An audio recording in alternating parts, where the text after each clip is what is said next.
Guten Abend, everyone. That is German for good evening, and it's evening time, as you can see from outside when I'm recording. My name is Rafael Davis, and I'm a philosophy and international studies double major here, also with a certificate of professional Spanish.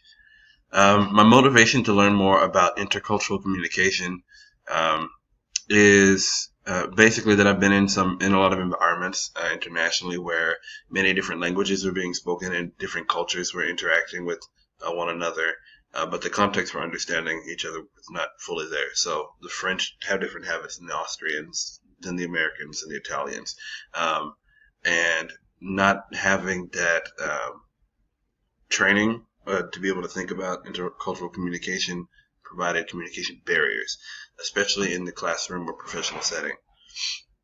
One goal that I have for this semester is to formally learn how intercultural communication is relevant for the workplace. We see it on a day-to-day basis, but it'll be good to have the formal training about it.